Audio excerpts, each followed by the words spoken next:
Continuons avec notre numéro sur la Pâque. Aujourd'hui, nous allons savoir comment est-ce que nous devons manger la Pâque. Donc, comment le peuple hébreu mangeait la Pâque au temps d'Abib, où le Seigneur leur avait demandé de pouvoir immoler l'agneau pascal. Alors, la liste de points n'est pas exhaustive. Nous allons donner certains points, mais les autres points, nous allons les développer quant aux questions que vous nous poserez.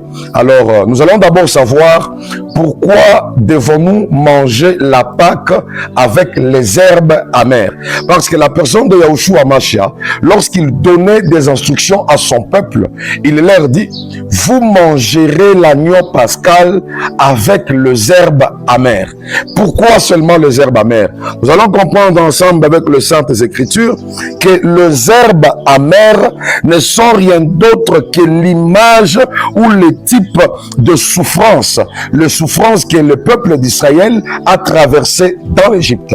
Donc, Israël a été asservi, Israël a souffert, il a traversé des moments de turbulence pendant qu'il était en Égypte. Alors, tous ces moments de turbulence-là, le Seigneur Dieu leur demande de pouvoir manger l'agneau pascal avec les herbes amères, afin qu'à tout temps, qu'ils se souviennent de là où le Seigneur leur avait tiré. Écoute mon frère, celui qui mange, qui consomme les herbes amères, ne peut pas céder au caprice de l'orgueil. Il ne peut pas céder à l'orgueil et dire tout ce que je suis aujourd'hui, c'est moi-même, c'est par mes propres forces, comme ça a été le cas de Nabucodonosor non plus, mais celui qui mange l'agneau pascal avec les herbes amères, les herbes amères brisera son orgueil. Les herbes amères les rappellera là où le Seigneur Dieu l'avait tiré.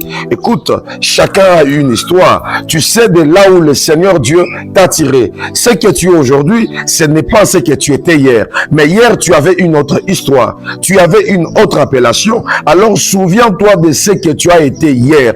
Aujourd'hui, c'est souvent regrettable de voir certains enfants de Dieu, certains serviteurs de Dieu se frapper la poitrine et dire ce que nous sommes, c'est de nos propres forces non plus. Le Seigneur Dieu t'a tiré de quelque part. Il t'a tiré d'une certaine condition qui a été à des fois défavorable, une condition qui a été des fois difficile. Voilà pourquoi il dit à son peuple que lorsque vous mangerez l'agneau pascal, vous ne la mangerez pas vide, mais vous la mangerez avec des herbes amères. Mais il ne se limite pas là-bas. Il le dit également que l'agneau pascal, vous la retirez. C'est-à-dire que cet agneau-là ne pouvait pas être bouilli à l'eau.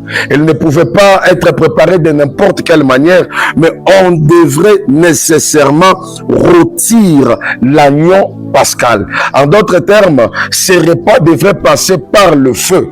Mais cela, ça nous rappelle quelque chose qui s'est passé avec Jésus-Christ, parce que nous avons dit la fois passée que Jésus est le véritable type de l'agneau pascal. Il est l'agneau pascal par excellence. Voilà pourquoi lorsqu'il il est monté à la croix de Golgotha, la Bible nous montre très bien que le Seigneur Dieu est passé par le feu.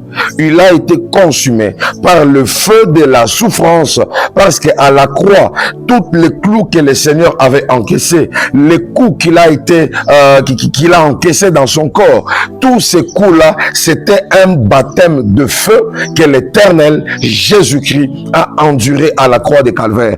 Il est l'agneau pascal qui a été rôti par le feu, parce qu'aujourd'hui, ce qui est en train de nous rôtir, c'est le feu. Voilà pourquoi un enfant de Dieu aussi, il peut passer par de bons moments, mais il peut aussi passer par le feu. Voilà pourquoi le feu ou le moment difficile, les moments de souffrance sont aussi une promesse pour les enfants de Dieu. C'est là que l'apôtre Pierre pose la question une fois au Seigneur Jésus. Il dit: nous t'avons suivi, mais qu'est-ce que nous allons recevoir?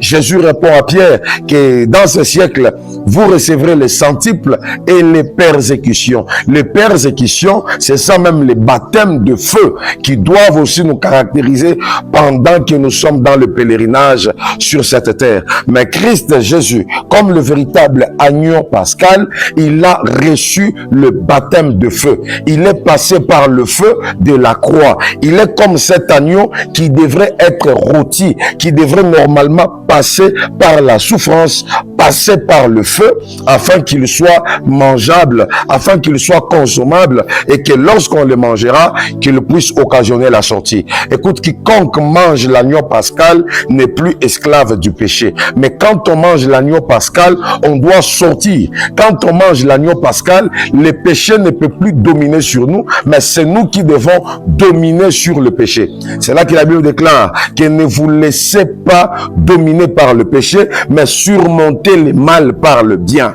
Quiconque mange l'agneau pascal, il domine, il doit marcher sur le péché. Pour finir notre petit thème, nous allons aussi comprendre que on ne pouvait pas prendre n'importe quel agneau, mais l'agneau qui devrait être pris devrait être un agneau d'une année. Alors on peut se poser la question, mais pourquoi l'agneau pascal devrait seulement être un agneau d'une année? C'est ce que même Jésus est venu faire, parce que lorsqu'il entre dans le temple, la Bible déclare qu'on lui a remis le rouleau du livre ces jours-là. Pendant qu'il était en train de lire le rouleau du livre, il pouvait dire ces jours-là: l'Esprit du Seigneur est sur moi, car il m'a oint pour annoncer la bonne nouvelle, il m'a oint pour délivrer tous les malades, pour rendre libres les opprimés, mais proclamer une année de grâce. Il y avait une année de vengeance, comme le prophète Ésaïe l'avait déjà prophétisé, mais il a caché l'année de vengeance pour nous présenter une année de grâce. Donc Jésus-Christ, il est le véritable agneau qui a été immolé, qui a été tué ce jour-là, mais qui avait une année, parce que la mission primordiale de notre Seigneur Jésus-Christ, c'était de nous communiquer cette année de grâce. Pendant ce temps, nous sommes dans l'année de grâce. La grâce ne veut pas dire que tu dois continuer dans le péché, mais la grâce, c'est une courte période que le Seigneur nous accorde, afin que toi qui es dehors, afin que toi qui es encore dans le péché, afin que toi qui es encore dans les œuvres de l'iniquité, que tu puisses aussi rejoindre la grande famille des enfants de Dieu. Nous sommes dans cette année, alors ne rate pas cette occasion. Toi qui m'as suivi depuis le début, nous sommes en train de parler de la Pâque. La Pâque nous sauve du péché. La Pâque nous enlève de nos mauvaises conduites. La Pâque nous délivre, elle nous fait sortir. Nous devons quitter l'Égypte pour aller à Canaan. Alors le Seigneur nous présente seulement cette année de grâce. Nous n'avons plus beaucoup de temps, car la Bible déclare que la nuit est tellement avancée et le jour approche. Le grand jour de l'avènement du Fils de l'homme est en train d'approcher. Alors prépare-toi. Toi qui n'as jamais mangé cet agneau pascal, je t'invite aussi en la mangeant, tout en recevant la personne de Jésus comme ton Seigneur et ton Sauveur personnel. Que le Seigneur Dieu vous bénisse abondamment. Soyez bénis.